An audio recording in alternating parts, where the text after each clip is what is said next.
할렐루야. 오늘도 기도와 말씀의 자리에 나온 여러분들 주님의 이름으로 축복하고 환영합니다. 오늘은 9월 16일 명절 기간이네요. 오늘은 마태복음 5장 21절부터 30절 말씀으로 마음 그리고 나의 중심의 죄악들이라는 제목으로 하나님의 말씀 나누도록 하겠습니다. 말씀 봉독해 주시겠습니다. 오늘의 말씀은 마태복음 5장 21절에서 30절 말씀입니다. 옛사람에게 말한 바 살인치 말라 누구든지 살인하면 심판을 받게 되리라 하였다는 것을 너희가 들었으나 나는 너희에게 이르노니 형제에게 노하는 자마다 심판을 받게 되고 형제를 대하여 라가라 하는 자는 공회에 잡히게 되고 미련한 놈이라 하는 자는 지옥불에 들어가게 되리라. 그러므로 예물을 제단에 드리다가 거기서 내 형제에게 원망 들을 만한 일이 있는 줄을 생각나거든 예물을 제단 앞에 두고 먼저 가서 형제와 화목하고 그 후에 와서 예물을 드리라. 너를 송사하는 자와 함께 길에 있을 때에 급히 사화하라. 그 송사하는 자가 너를 재판관에게 내어주고 재판관이 관이에게 내어주어 옥에 가둘까 염려하라. 진실로 내게 이르노니 내가 홀이라도 남김이 없이 다 갖기 전에는 결단코 거기서 나오지 못하리라. 또 간음치 말라 하였다는 것을 너희가 들었으나 나는 너희에게 이르노니 여자를 보고 음욕을 품는 자마다 마음에 이미 간음하였으니라. 만일 내 오른눈이 너를 실족해 하거든 빼어내버리라. 내 백체 중 하나가 없어지고 온몸이 지옥에 던져오지 않는 것이 유익하며 또 만일 내 오른손이 너를 실족해 하거든 찍어내버리라. 내 백체 중 하나가 없어지고 온몸이 지옥에 던지우지 않는 것이 유익하니라. 아멘. 오늘은 우리 계속되는 산상수훈의 내용을 쭉 살펴보고 있는데요.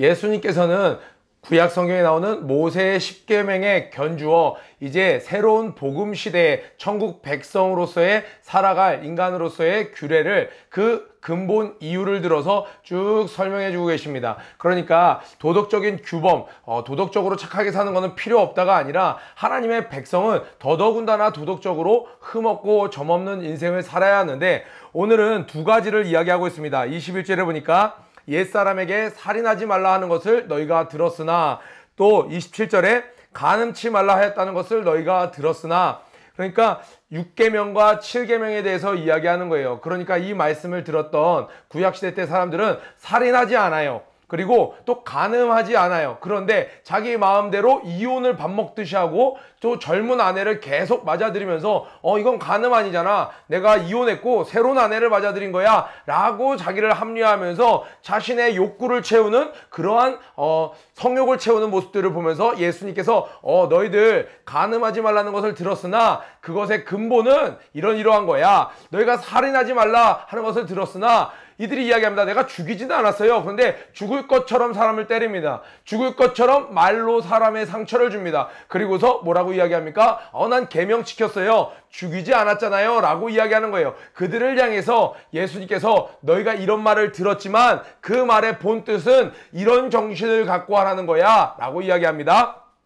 우리 21절부터 26절은 살인치 말라 하는 것에 관련된 내용이에요. 누구든지 살인하면 심판을 받게 되리라 했다는 것을 너희가 들었으나 자 예수님께서 이야기하십니다. 나는 너희에게 이르노니 형제에게 노하는 자마다 심판을 받게 되고 여러분 형제에게 이유 없이 또 상황에 어긋나게 그 필요 이상으로 노를 내면 앵거를 내면은 그는 어떻게 된다고요? 심판을 받게 되고 또 형제를 뭐라고 얘기합니까? 라가라 하는 자는 공회에 잡히고 또 미련한 놈이라 하는 자는 지옥불에 들어가게 되리라. 여러분 굉장히 무서운 말씀 아닙니까? 야 이 바보야 멍청아 뭐 이런 이야기를 했는데 그게 지옥불에 들어갈 정도로 심판을 피하지 못할 정도로 큰 죄라는 거예요. 그러므로 예물을 제단에 드리다가 거기서 내 형제에게 원망 들을 만한 일이 있는 줄 생각나거든. 누군가에게 야 이 바보 멍청아 해서 누군가의 상처를 엄청나게 줬어요. 일방적으로 화를 냈어요. 그리고 나서 내가 예배를 드리러 갈 때에는 떠오르려 하는 거예요. 저 사람이 그 속상한 마음을 가지고 아버지에게 가서 다 참소하기 전에 빨리 가서 그와 화해하라는 거예요. 너를 송사하는 자와 함께 길에 있을 때 급히 사화하라. 개인적으로 둘 사이에 서로 개인적으로 합의를 봐서 화해를 하라는 겁니다. 그 송사하는 자가 너를 재판관에게 내어주고 재판관이 관이에게 내어주어 옥에 가둘까 염려하노라. 진실로 내게 이르노니 이거 농담 아니야. 이거 진지해. 야 이거 진짜 심각하게 하는 이야기인데 너에게 홀이라도 남김이 없이 다 갚기 전에는 결단코 거기서 나오지 못하리라. 자, 여러분, 살인하지 말라 이 말에는요 어떤 메시지가 기본적으로 깔려 있냐면 우리 신앙생활 할 때 꼭 기억해야 됩니다. 예수님께서 이야기하시는 거예요. 네 주변에 있는 형제, 오늘 여기 21절부터 26절까지 한번 볼까요? 22절에 형제에게 노하는 자마다 형제를 대하여 나가라 하는 자는, 또 23절에 형제에게 원망 들을 만한 일이 있는 줄 생각하거든. 24절에 형제와 화목하고, 계속 형제라는 단어를 이야기하고 있습니다. 이 말은 무엇이에요? 우리가 예수 안에서 한 형제라는 거예요. 한 아버지를 두었다는 겁니다. 그렇기 때문에 자녀가 있으신 우리 선생님들은 대번에 이해를 하시기가 쉬울 텐데요. 자녀들끼리 싸우면 부모의 마음 편치 않습니다. 자녀가 화목할 때 부모의 마음이 아주 행복하고 흐뭇해하는 것을 우리는 알 수 있습니다. 그런데 나아가서 예수님께서 계속 이야기하신 것, 살인하지 말라고 했던 이유는 왜요? 생명이 어디에 속했어요? 생명이 하나님께 속했다라는 거예요. 그래서 여러분, 하나님이 주신 생명을 자기가 마음대로 끊는 것, 살인하는 것, 이거 안 되는 것이죠. 자살도 안 되는 것이죠. 왜요? 생명은 하나님께 속한 것이기 때문에 나의 것이 아니에요. 하나님께서 허락하신 것이지 나의 것이 아닌데 내가 그것을 내 임의대로 끊으면 그건 하나님 기뻐하지 않는 것입니다.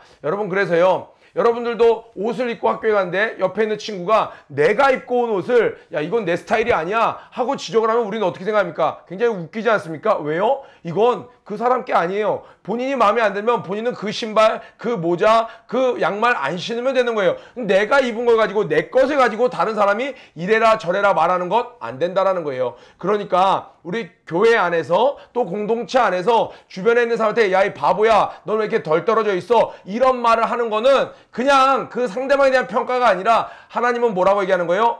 얘야, 네 주변에 있는 형제 네가 보기엔 연약하고 부족해 보여도 지금 누구 거예요? 하나님 거라는 거예요. 근데 그를 향하여 살인하는 것이나 그를 향하여 바보라 하는 것이나 누구 거예요? 하나님의 소유된 것에 대해서 내가 이러쿵 저러쿵 간섭하는 것, 하나님 안 된다라는 거예요. 여러분 이해되시나요? 아, 목사님 그래도 살인이랑 아니 바보야 하는 거랑은 차원이 다르잖아요. 차원이 달라요, 결과는. 그러나 그 근본은 뭐예요? 그 근본은 똑같은 곳에서 나온 거예요. 저 사람이 하나님의 사람이라는 것을 내가 인지하면요, 그 사람에게 말도 함부로 하지 않을 뿐더러 그 사람을 살인하는 것 있을 수 없는 것이죠. 그런데 저 사람이 내 밑에 있거나 저 사람은 하찮다고 여기거나 저 사람이 하나님의 것이라는 생각이 없으면 그 사람을 마음대로 평가하고 마음대로 그냥 말로 상처를 주고 폄훼하는 말을 하고 나아가서 분노를 조절하지 못하면 그를 살인하는 실수까지 하게 되는 것이죠. 그래서 예수님께서는 너희가 살인하지 말라는 말을 들었거니와 나는 너에게 말한다. 그 근본은 뭐냐? 그 상대방이 형제야, 그의 아버지가 하나님이야. 너의 것이 아니고 너의 종이 아니고 하나님의 것이야. 이 마인드를 갖고 살아가라고 예수님은 이야기하고 계십니다.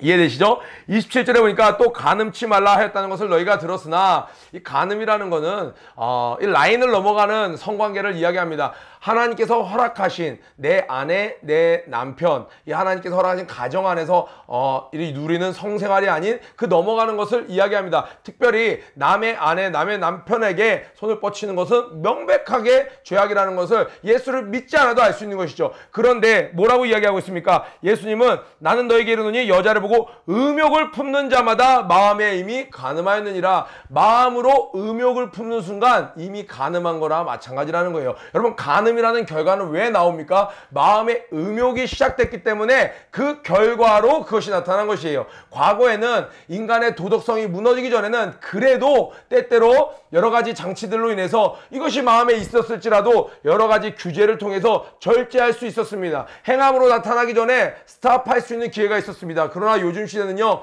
죄가 간영한 시대예요. 마음에 소원이 생기면 너 원하는 대로 해, 마음대로 누려, 그거 인조이야, 괜찮아, 다 하는데 뭘. 마음에 의욕을 품는 순간 선을 넘는 것은 순식간이라는 거예요.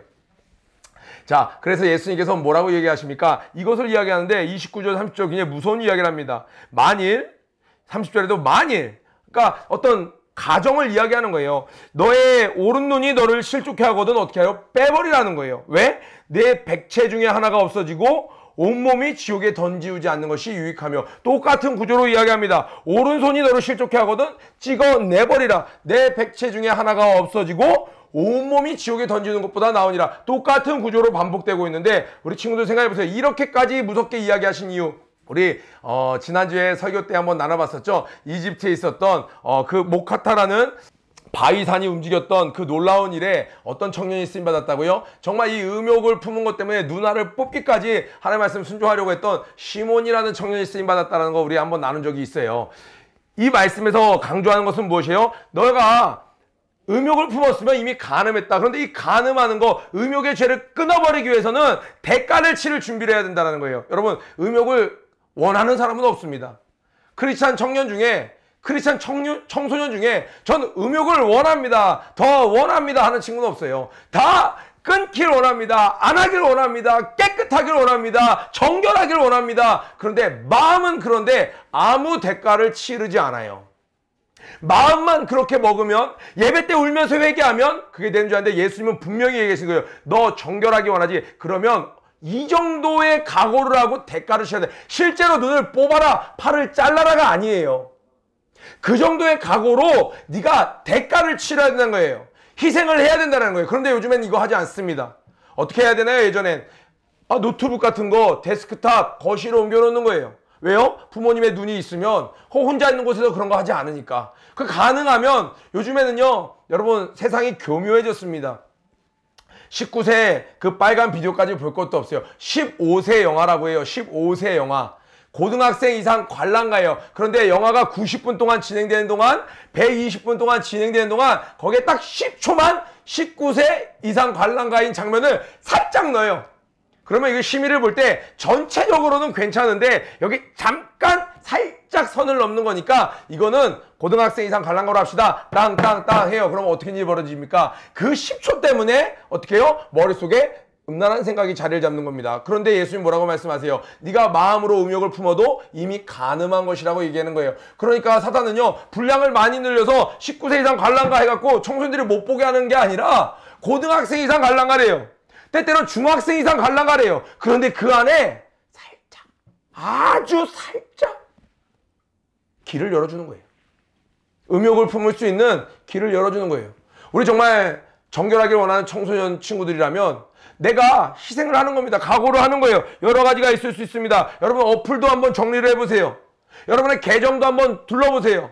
여러분이 가입되어 있는 카페를 한번 둘러보세요. 여러분이 가입되어 있었던 많은 어플들에 내가 지금 무엇을 보고 어디를 가고 있는지를 한번 확인해 보세요. 여러분 자체 마음속에 블랙박스를 달아서 나의 자동차가 어디를 가는지만 확인하는 게 아니라 내 마음의 블랙박스 어디로 가는지를 확인해서, 야, 이거 끊어내기 쉽지 않은데, 그런데 그게 손 잘라내는 것보단 쉽잖아요. 지금 여러분들이 이건 좀 아쉬운데 하는 그게 눈 하나 뽑는 것보단 낫잖아요. 그런데 그러한 노력도 하지 않고 음욕을 끊어낼 수 있다? 불가능한 일에 가깝습니다. 오늘 두 가지 나눠봤습니다. 예수님께서 6계명, 7계명 겉으로 보이는 그 결과물만 지키면서 마음은 썩어져 버린 그런 이중적인 히포크라텍스, 그런 위선자 같은 신앙생활을 하는 것이 아니라 너희들이 겉과 속이 같은 진실한 예수의 제자가 되길 원하느냐? 그러면 너희가 살인하지 말라는 것을 들었으나 살인을 참으려고 하지 말고 어떻게 해요? 저 사람이 하나님의 아들이라는, 하나님의 것이라는, 나의 형제라는 인식을 가질 때 그 말씀을 온전히 순종할 수 있다는 거예요. 네가 음욕을 다스린다고 해서 절제한다고요? 절제로 되지 않아요. 육신이 있는 날 동안에는 내가 대가를 치를 각오를 해야 된다는 거예요. 그것이 우리 문명이 발달한 요즘에 내가 남들보다 좀 뒤처지는 것처럼 보일지라도, 정보가 조금 늦게 들어오는 것처럼 보일지라도, 여러분이 정말 이 시대의 새벽 이슬 같은 청소년이 되길 원한다면, 포포저스가 되길 원한다면 이번 연휴 기간 동안에 여러분 한번 정리해보면 어떨까요? 그러면 우리가 하나님이 찾으시는 그 한 사람이 되리라 믿습니다. 큐티 우리 본문 앞뒤로 너무나도 지금 글이나 이렇게 칼럼 같은 것들 잘 정리가 돼 있어요. 보면서 묵상하면서 오늘 하루도 주님과 동행하는 저와 여러분 되길 주님의 이름으로 축복합니다. 고 외치고 기도에 마치도록 하겠습니다. 고 준비 런앤플레이 시작. 하나님 자녀의 권세를 마음껏 누리는 하루 되자. 오늘도 승리하세요.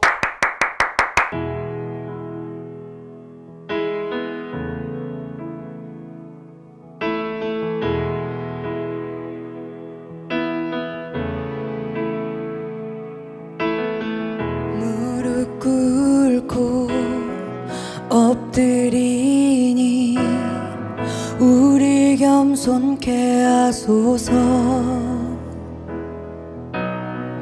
악한 데서 눈을 돌려 모든 우상 버리오니 깨끗한 손 주옵소서.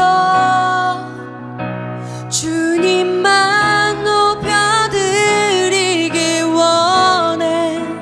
정결한 마음 주옵소서.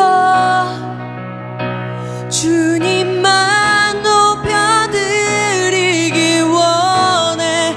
우리 세대로 주의 얼굴 찾게 하옵소서. 오 야곱의 하나님, 우리 세대로 주의 얼굴 찾게 하옵소서. 오 야곱의 하나님.